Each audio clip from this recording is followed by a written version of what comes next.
Hey friend, please subscribe. 1 second for you. Big deal for me. I walked into White and Phelps with a cardboard box tucked under my arm.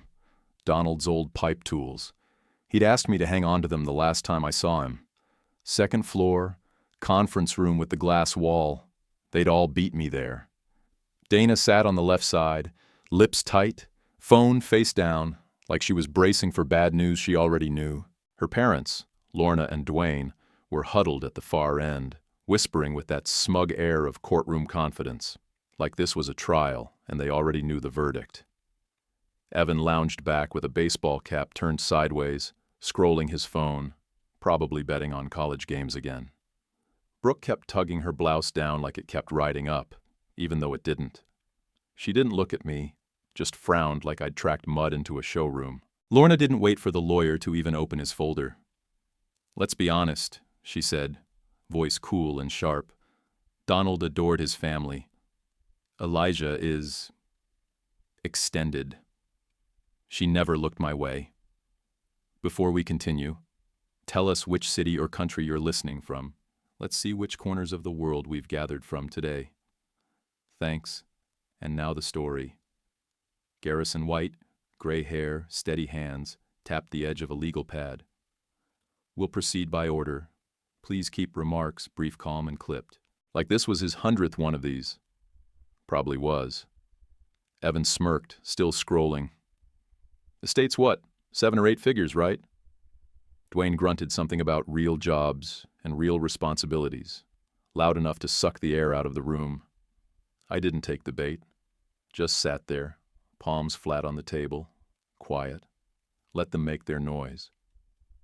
I was thinking about the 6 years I'd spent at Donald's place. Fixing that squeaky gate, trimming hedges, hauling out busted hoses, bringing him the old gossip from my mail route that made him laugh. Dana leaned in, her voice a whisper. "Please don't embarrass me. Not here." Same line she fed me at church, at birthday dinners, even when I wore the wrong shoes to her cousin's baby shower. "Don't make waves. Don't poke the hive." Garrison cleared his throat. 2 medical witnesses provided competency confirmation. Nurse Catherine Mills and Dr. Samuel Peterson. Lorna clicked her tongue like that was beneath her. "He left something to hired help?" Evan chuckled like it was a joke. Everything's a joke to Evan until the check bounces. Garrison raised his eyes. "Before we begin, has anyone accessed Mr. Miller's home or account since his passing?" He looked right at Lorna. She raised her chin. "I organized a few things. We need to prepare for sale." Dwayne nodded like a foreman giving orders. "Time is money." I looked straight at Garrison. "I stopped by Monday to water the orchids and return the mower gas can. Security log showed entry at 1:53 p.m. 2 motion alerts and the log shows exit at 3:12. 2 bags. Dwayne leaned forward like he wanted to stand. "You watching our movements now?" Garrison didn't flinch. "Mrs. Miller authorized Mr. Whitaker's access for maintenance and security purposes. No violation there." Brooke let out a theatrical sigh. "Why is he even in this room?" Dana's nails tapped the table. Didn't say a word to defend me. She never did when they were watching. Garrison set a tablet upright on a little stand. "There's a video component, but first, the will." He opened the folder like he'd done it 12 times in front of a mirror. I laced my fingers together, kept still. I listened the way I listen on my route when I hear a loose hinge on a mailbox flap. Patient, quiet. Already know what's coming, just waiting to let it arrive. The screen went black, and the silence that followed could have cracked drywall. The HVAC clicked once, then nothing. You could hear the weight of it settling on everyone's chest. Garrison shut the folder like he was laying a rifle to rest. Dwayne shifted first, jaw clenched so tight you could see the muscle jump. "That video, he was coached. You expect us to believe an old man put that together himself?" Garrison didn't even look up. "Doctor. Peterson's full evaluation is dated, signed, and supported by Nurse Mills's independent affidavit. He made that video by choice. He wrote the will by hand before we had it typed." Lorna snapped, "This is manipulation." Her voice cracked halfway through it, but she sat tall like she hadn't just been stripped to the bone on camera. He's not even blood, Brooke said, eyes locked on me like I'd stolen something out of her purse. He's nothing. Dana shifted in her chair, looked like she wanted to say something, but didn't. Her hand hovered near mine for a second, close enough I could feel the warmth. Then she pulled back like she touched something sharp. Evan finally broke, slamming his phone down on the table. So that's it? $9 million and change to a mailman? We don't even get gas money? Garrison tapped the tablet screen. There's a no contest clause. Any formal challenge voids all bequests and triggers automatic review of conduct, including security footage and past claims submitted to insurers. Lorna crossed her arms like she thought it made her look bigger. We contest. He slid a paper across the table like it was nothing more than a menu. Then you receive nothing. And I forward full documentation to law enforcement and Liberty Mutual's fraud unit that wiped the smirk off Evan's face. Dana finally spoke, voice low. Wait, the Cartier watch. Was that real? Garrison turned toward her. Appraised at $14,600. Insured. Video footage places Mrs. Miller entering the house on Monday, July 17th. Motion sensors triggered near the bedroom vanity and the upstairs closet. The item was reported missing 1 week later. Brooke's mouth opened, then closed. Dwayne went pale. You're threatening us, Lorna hissed. Garrison didn't blink. No, I'm informing you Donald's voice came back on like a ghost through the speaker. You test me. I test back. I recorded everything. Medical confirmations are in file. I also prepared additional materials with my lawyer. He looked right at me on the screen. Eli, I put instructions where you'll find them. And I wrote it simple, like you asked. Don't argue with fools. Just water the orchids on the east wall in the morning and mow at a high cut when the heat spikes. He coughed once, took a drink of water. His eyes softened, but his voice stayed firm. Dana, you asked me once if I thought Eli was enough. I told you then, and I'll say it again. He's steady. That's worth more than talk. Then he lifted 2 fingers in that little salute we used when we sat on the porch and saw a hawk slice the sky. The screen went dark again. Nobody moved. For 10 long seconds, nobody dared even clear their throat. Garrison stood and closed the tablet like he was sealing a coffin. You have the documents. The terms are final. The estate transfers to Mr. Whitaker under the timeline and protections outlined. Any interference will be met accordingly. Evan leaned back, arms crossed, still trying to act like he wasn't rattled. What's he even going to do with it? He's a mailman. I turned to look at him. Maintain it. Like I've already been doing. Dwayne stood, chair legs scraping the tile. This ain't over. It is if you make it over, Garrison said.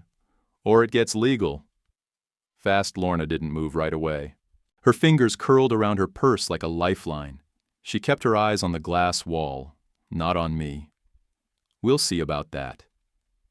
Brooke was already typing on her phone, probably spinning it for social.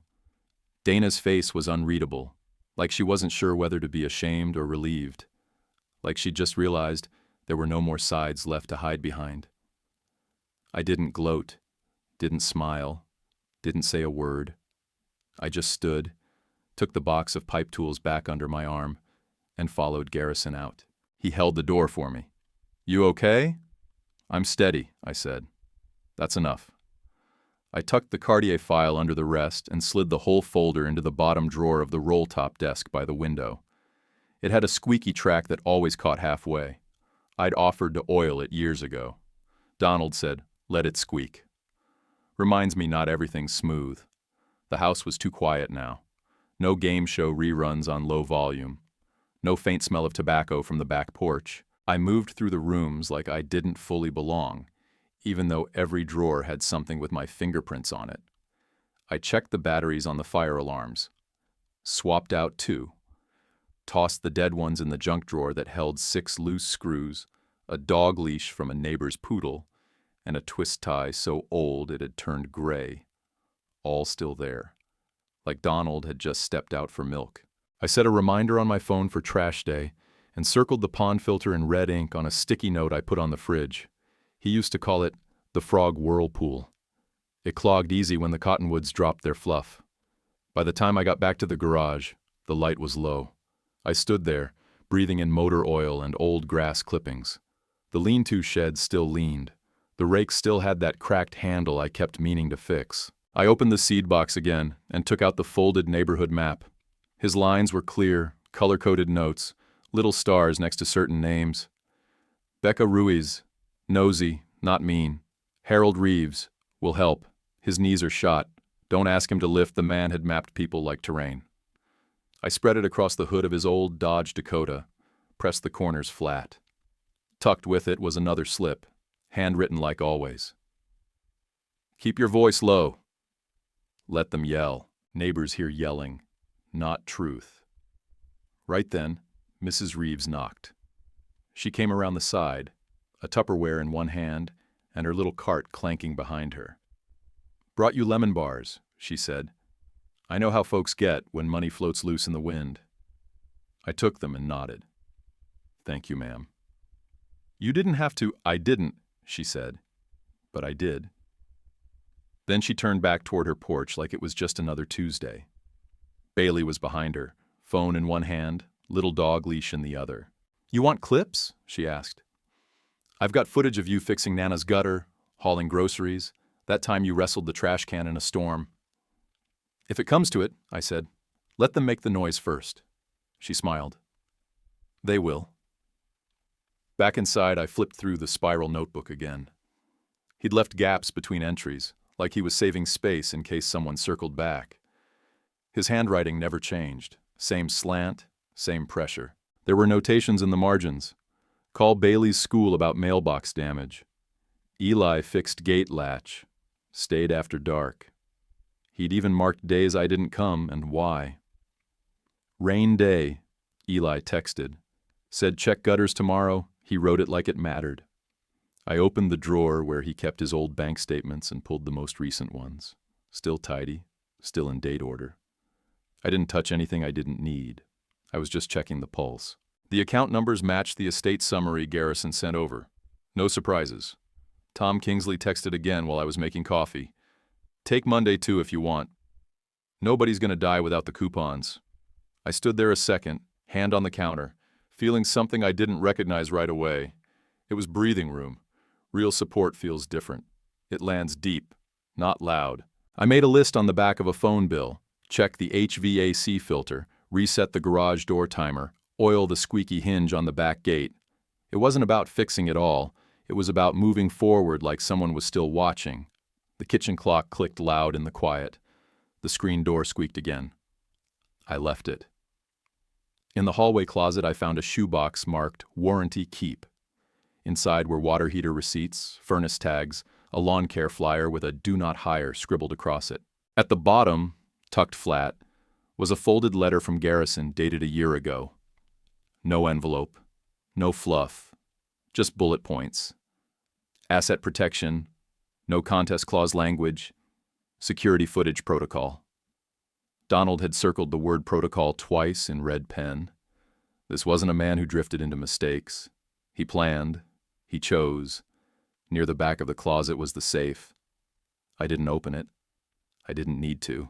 The important stuff wasn't locked away. It was spread across that spiral notebook in a seed box full of grit.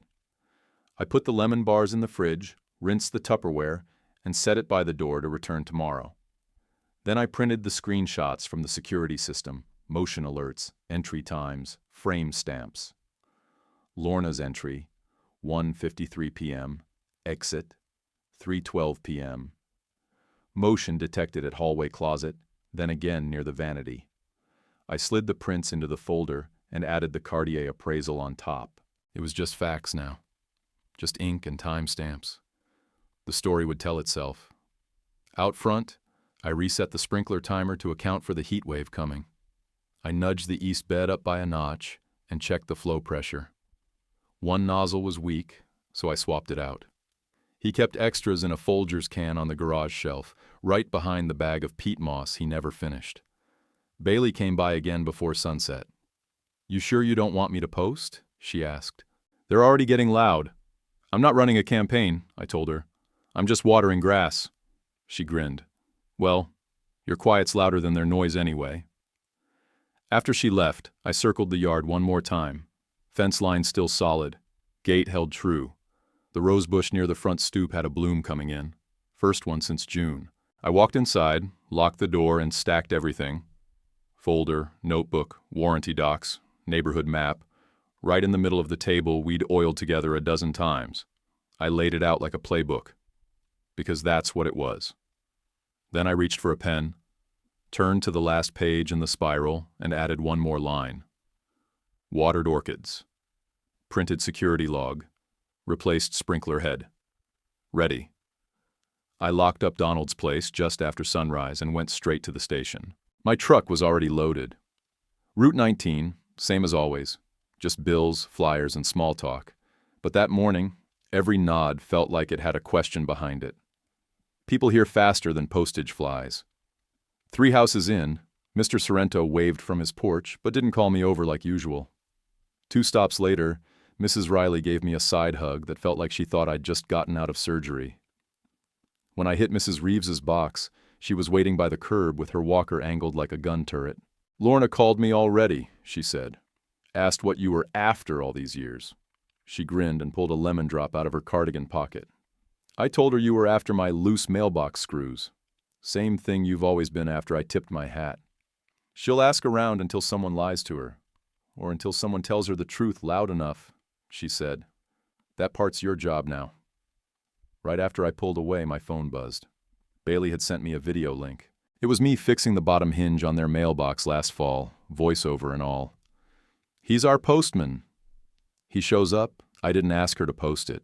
She just did. I didn't have time to sit in my feelings because right then Dana's name popped up. Text said, Mom says you need to hand keys to Dwayne. Don't escalate. I stared at the message at the next stop, mail in hand.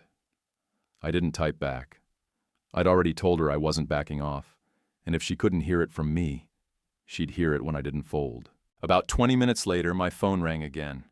Dwayne's voice came in hot, loud before I could say hello. You bring every damn key to my house by noon. We're changing the locks. That place belongs to the family. It does, I said, calm. And the will says I'm the family that owns it now. Then I hung up. I don't do long speeches, especially not for men who only listen to their own echoes. At lunch, I was crossing the cul-de-sac when I saw Brooke's red SUV. Lorna sat passenger, window down like she was holding court. Brooke waved me over like I was some valet with their dry cleaning. Brooke lifted her phone, already recording. We're going to the paper. You want to say anything first? No, I said. Tell them I delivered certified letters and mowed the yard without asking for gas money. Lorna leaned out her window, pearls tight around her neck like they were trying to choke her. You've embarrassed Dana enough. Don't drag our name through the mud where you work. I stared straight at her. Ma'am, I answer to the United States Postal Service. Not the Millers, that line landed hard. She rolled up the window without another word. By the time I got back to the station, I was sweating through my shirt. My manager, Tom Kingsley, called me into the back. I braced myself, figured Lorna had already tried to throw her weight around. He shut the door and slid a time-off form toward me. Take Friday, too, he said. You've got the coverage. Also, if anyone shows up here raising hell, we'll handle it. I didn't say anything for a second, just stood there like a fool because that kind of backup was new to me. At home, I was used to Dana stepping aside and letting her parents talk over me. This felt different. Solid. Thanks, I finally said. I mean it. That house yours now? He asked. Paper says it is. He nodded once. Then you got work to do. We've got your back. That evening, my phone lit up with a group thread. Dana, me, her whole family. Evan had sent some dumb thumbs-up gif of a lawyer in sunglasses. Brooke followed with, can't believe a mailman pulled a fast one. Then a screenshot of some post accusing me of taking advantage of an elderly man. Dana stayed quiet. Of course she did. I didn't respond. I muted the thread and dropped the phone into the junk drawer next to my spare stamps. 10 minutes later, Mrs. Reeves texted me again. Another video clip. This one had me in a snowstorm, hauling her heavy grocery bags to the porch, dated and time-stamped. "Use if needed," she wrote. I sat down on the couch with a ham sandwich I didn't want and stared at the ceiling fan turning slow. I could already feel the smear campaign kicking up dust. The next day, I filled up the mower tank and checked the blades. I packed the lemon bars for later and threw my work gloves into the cab. I walked out front to load the last bag of mulch I'd picked up that morning. As I bent down, I noticed a folded slip of paper in the mailbox. No envelope, no stamp. Handwritten, said, "He's not family. He's a squatter." No name on it. I read it once, crumpled it up, and dropped it in the trash. Grass doesn't care about insults. Orchids don't know rumor from truth. They just need water. So I gave it to them. I watched the taillights disappear around the corner, then closed the door slow. Left her casserole on the counter. Didn't open it. Didn't throw it out either. Just left it sitting there like it was part of a script I didn't audition for. Next morning I was back in Donald's sunroom with the watering can, half full just like the Sharpie line said. The orchids looked fine. Better than me. I adjusted the East Zone sprinkler timer 1 click forward for the heat. Same note he left in the seed box. Even dead, he still ran things smooth. Garrison called while I was rinsing my hands at the kitchen sink. "Elijah," he said, voice flat like always, "the insurer flagged a Cartier claim. Filed by Mrs. Miller 3 weeks ago. They've requested security footage from the dates in question. Already printed," I told him. "Monday, plus last Thursday's backup. Bedroom, hallway closet, both flagged. No cuts, time stamped." He paused for just a breath. "You're 1 step ahead. Detective Donegan may reach out. Mark Donegan. Knows how to keep things clean." "All right," I said. "Let him come." Didn't take long. Less than an hour later, Donegan called me direct. Sounded like gravel in a tin cup. "This is Donegan. You mind if I stop by?" 5 minutes. "Door's unlocked. Come in through the kitchen." He came casual. No badge flash, no notepad yet. Just a polo shirt and jeans. The kind of guy who didn't need to raise his voice to get answers. He stood by the table, looked at the spiral notebook Donald had left, hands on his hips, not touching anything. "That Donald was organized," he said. "People hang themselves with little details." He laid his bricks tight. I handed him a folder with the security log entries, motion alerts, the Cartier appraisal, plus Donald's sticky note about it. "I'm not accusing anyone," I said. "I'm just keeping the trail clean." He flipped through them. Didn't rush. "This matches what the insurer's asking for. That appraisal's solid. Serial number's clear." He pointed toward the back hallway. "That closet still where it was? Same as it's always been. You and Garrison? Only 2 with keys?" "Me and Garrison, yeah. Dana used to, but Donald took hers after Brooke brought a realtor through the kitchen without asking. That was, March?" Donegan nodded, took a slow breath. "Any blow-ups with Lorna?" Shouting. Threats. "She argues at me," I said. "I stand there and take it." He actually smiled a little at that. "Fair enough." He pulled out a card and slid it toward the fridge. "If anybody tries to get in again or starts carrying stuff out, call. Don't engage, copy that." He took one more pass through the main hall, looked at the camera placements, then let himself out without another word. Didn't even ask for coffee. The good ones never linger. Late morning I was out at the pond pump, clearing the intake filter. The cotton fluff had built up again. I was elbow deep in water when a silver SUV rolled past slow. Lorna. Driver's window halfway down. Phone up like she was filming a raccoon in her attic. She didn't get out. Just recorded, paused, then drove off like she had somewhere better to be. By noon, Evan had already posted on his feed. Elderly man manipulated by mailman. Pray for our family. Bailey texted me a screenshot of the comment section. Most of the locals weren't buying it. One guy from the VFW wrote, "Mailman's been mowing that yard for years. You just noticed?" I stayed quiet. That said enough. While checking the garage shelves for a clean rag, I found the old sprinkler wrench Donald always misplaced. Same one I had to fish out of the compost bin 2 summers back. I cleaned it up and dropped it into the metal coffee can labeled turnkey. Felt like I was shaking hands with him again. Just after 3, Garrison called. Small storm brewing. Not legal yet. Just noise. I'm hearing it. He cleared his throat. Elijah? Good job keeping your voice low. We'll let the loud ones hang themselves. I told him about the letter Donald left in the seed box, the one labeled, When Lorna Talks to the Papers. Garrison actually whistled. Donald played chess. Everyone else brought checker pieces. I was locking up the shed when Dana showed back up, holding a Pyrex like it had meaning. She stood on the porch like she wasn't sure if she was welcome. I didn't say anything. Just opened the door. We sat at the little table, the one where I'd once glued the leg back after she kicked it too hard at Thanksgiving. She pushed her fork around in the casserole. Mom says this can still be settled. If you just hand everything back and apologize, I looked her right in the eye. I didn't take anything. It's about optics, she said. Reputation. Family name. Donald saw who showed up, I said. That's the whole story.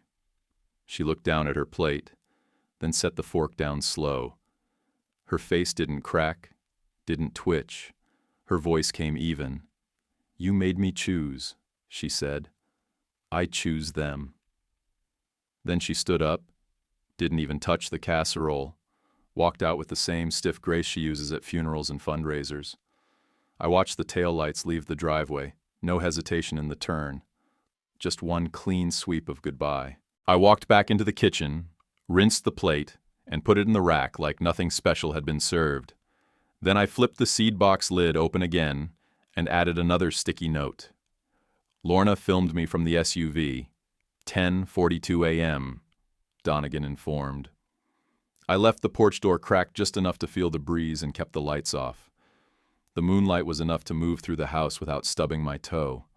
I couldn't sleep. Around 5, I gave up trying.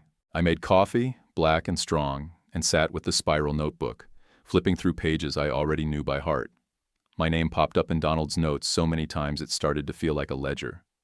Not just of visits, but of presence, of proof. I went into the office to find the mower warranty, but what I found was a thin manila envelope, tucked sideways in the back of the file drawer. Donald's handwriting was on the front, for when they try to starve you. That was his tone. Not if, when. Inside were 2 promissory notes, signed, dated, witnessed, each one for $75,000. One to Lorna for medical treatments, one to Dwayne for therapy and related care. Both had clear terms, payable upon the sale of their lake house or within 5 years, whichever came first. Each note had a clause in bold about default, triggering a lien on assets. Clipped to them was Garrison's business card and a sticky note that said, Elijah, only use if they go nuclear. I read both notes twice, took photos, and texted them to Garrison and Donegan. Didn't add commentary. Let the documents speak. Garrison replied first. That changes leverage. We'll file notice if they make noise. Donegan didn't reply with words, just a thumbs-up emoji, which was as close to a smile as I'd ever get from a man like that. I went back to the spiral notebook to check if Donald ever mentioned it. Tucked between Saturday entries and grocery lists, there it was in blue ink. Advanced help to D and L. Told them to square up when they sell Lake Place. The lake house. Same one Lorna bragged about every Thanksgiving. Lakeview Ridge, she called it, while sipping Pinot and telling me I needed a real trade that pays. I used to just nod and eat stuffing. By noon, Garrison called me with a plan. If they try anything, media stunt, contest, smear campaign, we hit back with the no contest clause, the promissory notes, and if the Cartiers ruled fraud, we open with a countersuit. I said, I'm not here to swing. I'm here to end it. His voice didn't change. That's exactly the posture we need.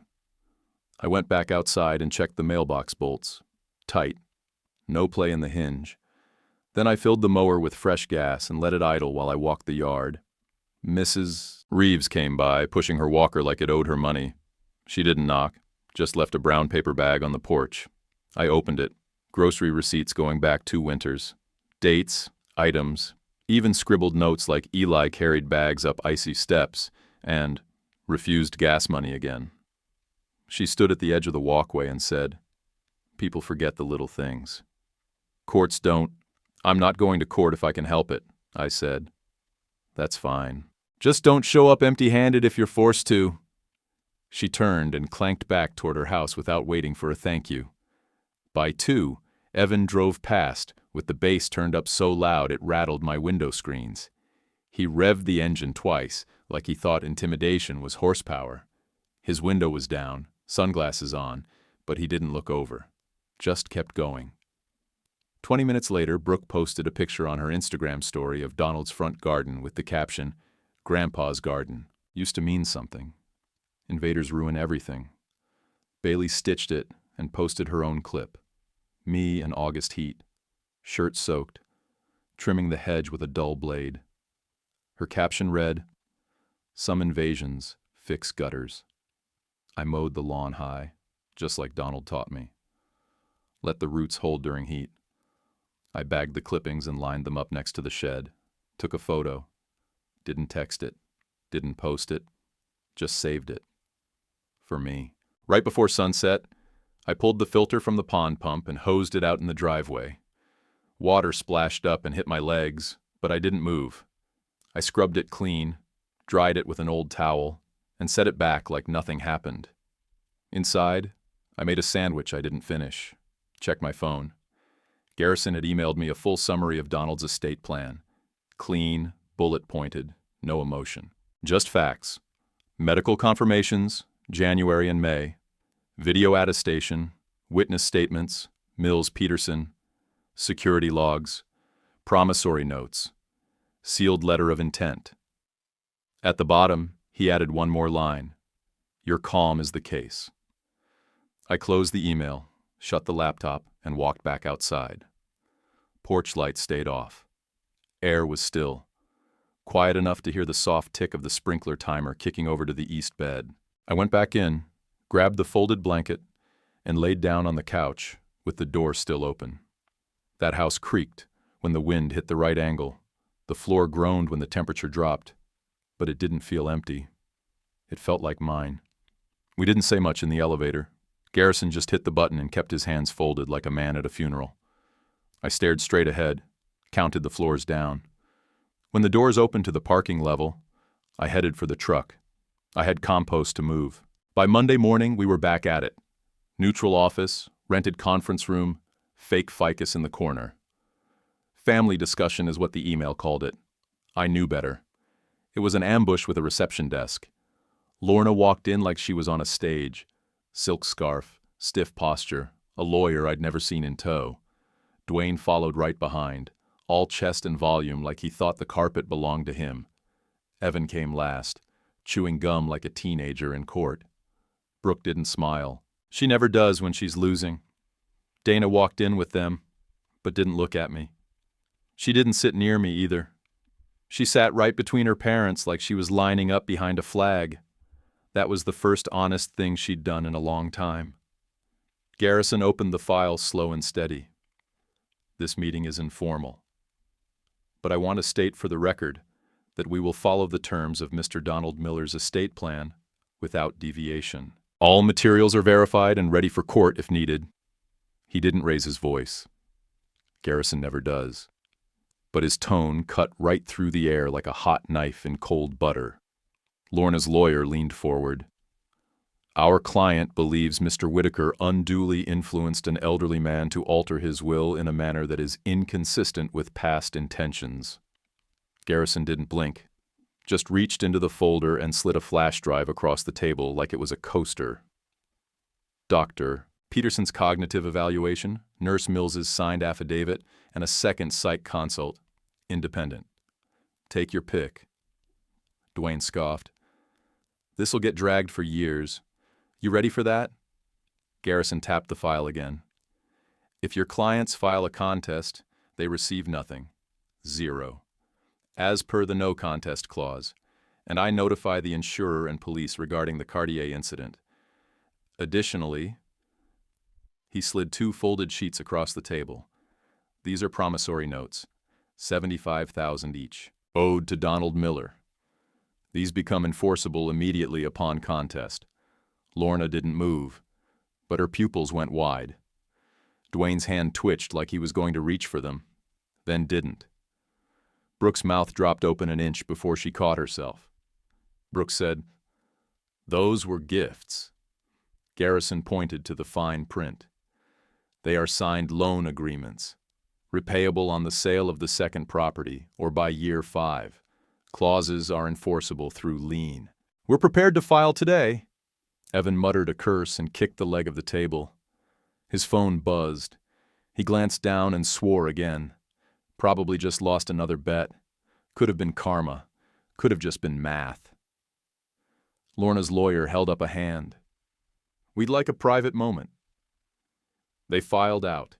Lorna with her chin up, Brooke staring daggers, Dwayne still puffed like he was waiting for someone to throw a punch. Dana didn't say a word. She followed them. The door clicked shut. Garrison let out a slow breath. "You did good work for 6 years. This is the bill coming due. I didn't say anything. Just stared at the condensation ring under my water cup. Donald would have told me to keep my head down and let the noise blow over. I was doing that now." They came back in 5 minutes later. Lorna led the march again, but her tone had changed, softer but forced. "We're prepared to drop any formal contest if Elijah agrees to liquidate all assets this quarter and distribute a reasonable sum to immediate family." I looked at Garrison. He smiled like a man hearing a story he already knew the ending to. "No," he said. Dwayne leaned forward over the table like he thought looming made him sound smarter. "You're going to ruin the family over this?" I looked him dead in the eyes. "You ruined it yourselves. You just did it." Slow, Brooke folded her arms like a pouty teenager. Evan checked his phone again. Dana. She stared at the middle of the table like it might swallow her whole. Garrison closed the file. Meeting concluded. In the hallway, we barely made it 2 steps before the setup hit us.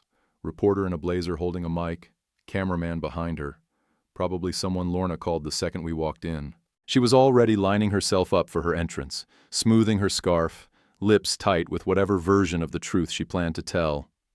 Then Bailey stepped up from behind a planter like a squirrel with a mission. "Did she tell you she pawned her father's watch?" Bailey said, phone recording live. "Or that the postman fixed her neighbor's mailbox for free?" The reporter froze halfway through her intro. Lorna turned, smiled like a politician, then saw what was waiting. Detective Donegan stepped out from behind the pillar like it was choreographed. "Ma'am, I have a few questions regarding a Cartier claim." "Mind if we talk?" Lorna's face cracked for half a second, then reset. She glanced at Dwayne, who stood still as stone, and then back to the detective. We didn't stick around. Garrison and I made it to the elevator without saying much. He hit the button. "Don't gloat," he said. "I'm not," I told him. "I've got compost waiting. East bed's dry." He nodded like that was scripture. That night, after I filed the last receipt behind Donald's spiral notebook, I poured myself a glass of water and sat in the chair he always used. The legs were uneven, so it tilted slightly right. Used to drive me crazy. Now it felt like the one thing that hadn't changed. The next morning started quiet, but by noon the squeeze had kicked in. Garrison's paralegal emailed the official notice. We were prepared to enforce both promissory notes if a contest was filed. Lines drawn, filed, time-stamped. Attached to it were 2 clean drafts, one for a quiet title action to seal the deed in my name, one for a fraud countersuit if the Cartier nonsense didn't die on its own. I forwarded the whole thing to a folder labeled War, then went outside to adjust the sprinkler head in the west bed. It had a slow drip. Couldn't let it waste water. Not now. That afternoon, the insurer emailed Garrison confirming their inquiry into the watch was active. He forwarded it to me with one line.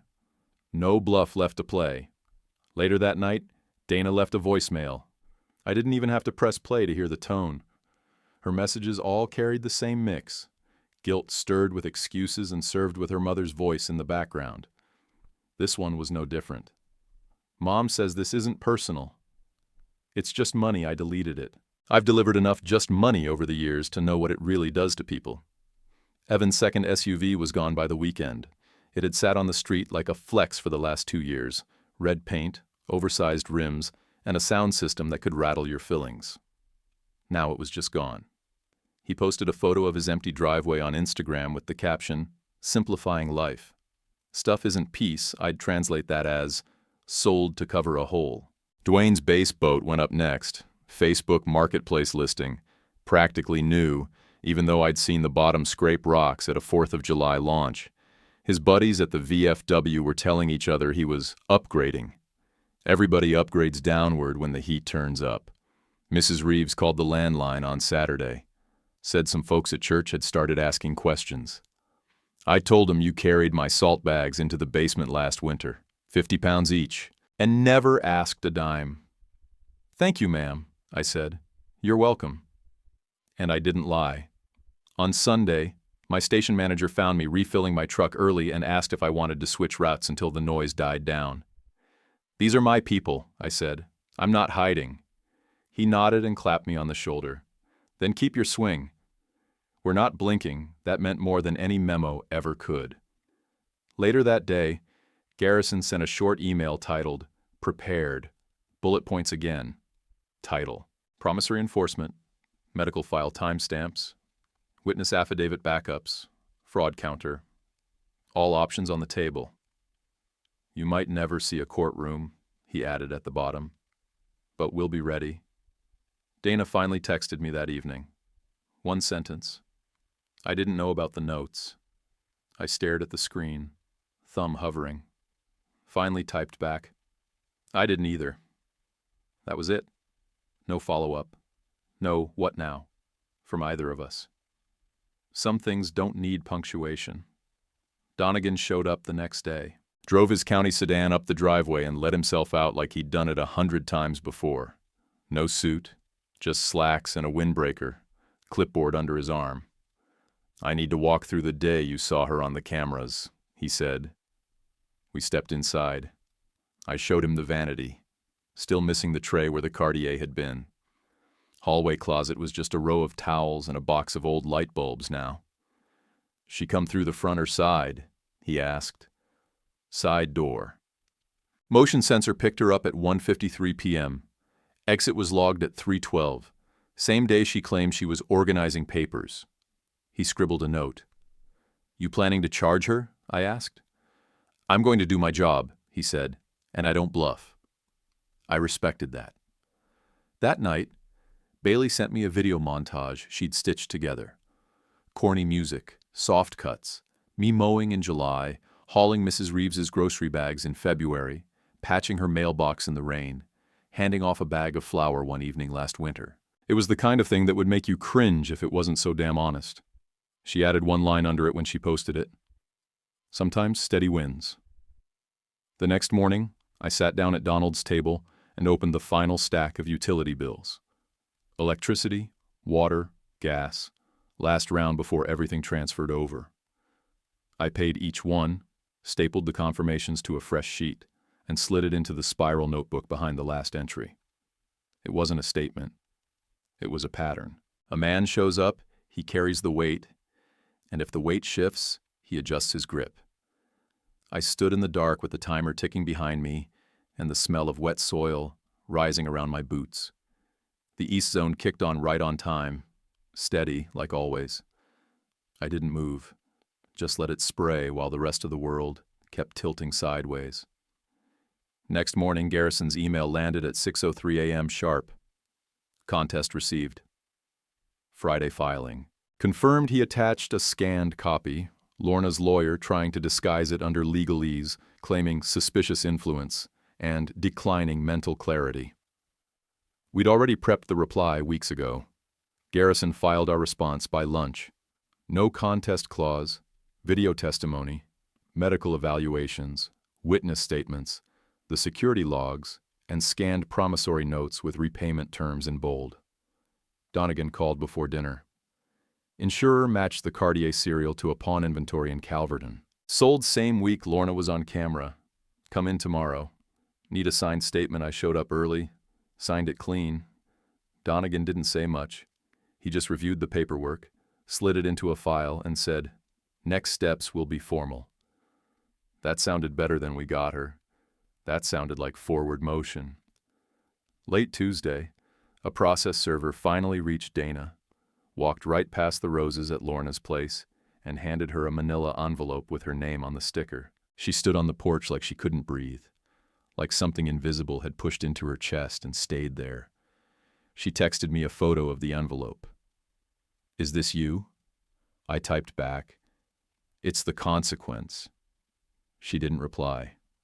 I guess that was her version of silence now. Mine had been longer. Evan's second SUV was already gone. Now his first one popped up online with a must-sell caption. Dwayne's boat ad changed to price to move. They'd run out of bragging rights and things to post. Brooke called me from a blocked number just after 9. I almost didn't answer. "You could have just given them something," she said. "We're family." I waited a beat. Family shows up. I'm showing up. She hung up. That was her version of a closing statement. Later that week, Garrison moved for mediation. Final offer. Full withdrawal of the contest, no claim to any bequests, and signed repayment schedules on the two $75,000 notes, backed by the proceeds of the lake property. Their lawyer came back with the usual snake oil pitch. "We were looking for a face-saving compromise." Garrison texted me one word. "Nope." The paper printed a half-page blurb on Friday morning. Dispute over local retiree's estate, complete with a photo of Donald in front of his hydrangeas, the same shirt he wore when we painted the trim together. Right under the article, Bailey's video clip played in the web version. Me mowing, me hauling bags, me showing up. The comments weren't loud, but they leaned the right direction. That afternoon, a woman on my route left a sticky note inside her mailbox.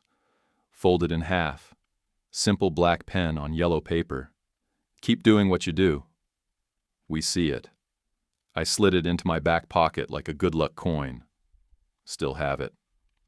Dana texted again on Saturday. "I'd like to come get my things." "I'll come when you're not there," I replied. "Keys under the mat." "Take what's yours." When I got home that night, the apartment looked the same except for the frames.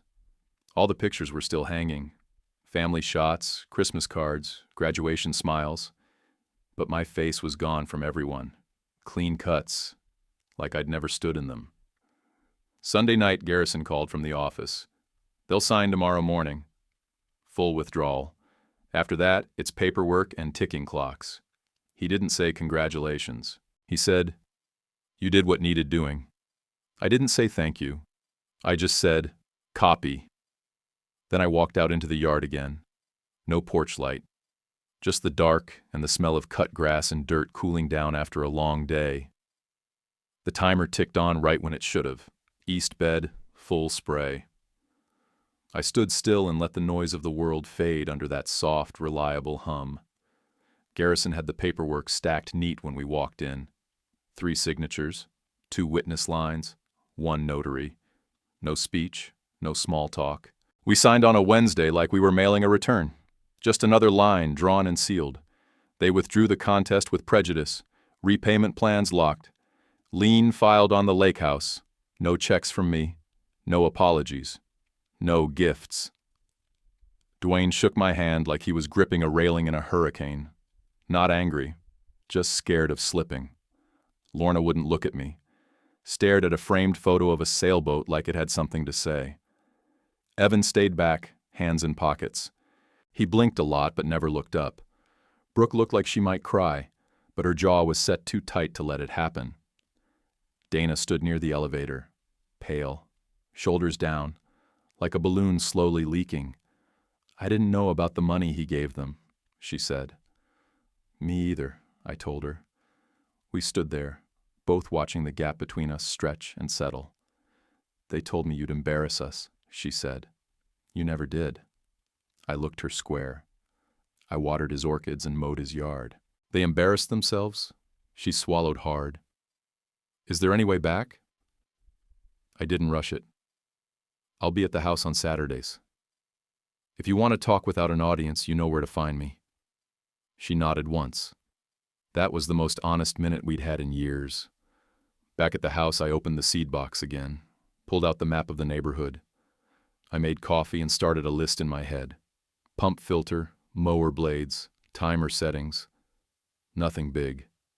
Just the bones of a place being kept alive. I cleaned the filter, reset the mower height, labeled the west bed Monday, Thursday on a strip of tape, and stuck it near the spigot. Donald used to joke I'd turn the house into a post office if he let me long enough. I planted 2 new rose bushes, right where we'd said we would, one for each side of the stoop. Set the string line, dug slow, laid compost by hand. Wasn't pretty work, but it was clean. Honest. Mrs. Reeves watched from her porch, arms crossed, cup of tea in one hand.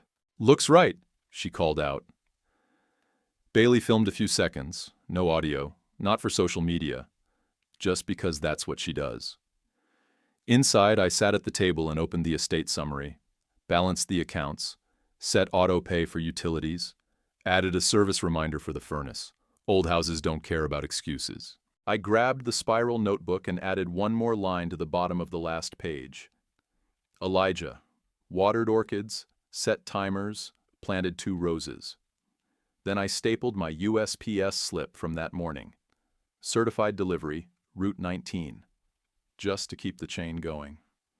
I walked the yard one more time, checked every fence post, every timer, every sprinkler head. Everything clicked the way it should. The place sounded like a steady man breathing. I don't feel like a winner. I feel like a man who kept his boots on, used what a stubborn old man left behind, and didn't get shoved off his own porch. I didn't win a fight. I kept a promise. People will gossip for a bit, then move on. That's fine. Let 'em. The orchids get 1/3 of a can on Sunday. Lawn gets a high cut when the heat hits. Everything else is in the seed box if I ever forget. And if someone ever shows up asking how I pulled it off, I'll tell them the only truth that matters. I didn't. Donald did. He taught me to show up, keep records, and let loud people hang themselves with their own rope. The rest is just mowing on time.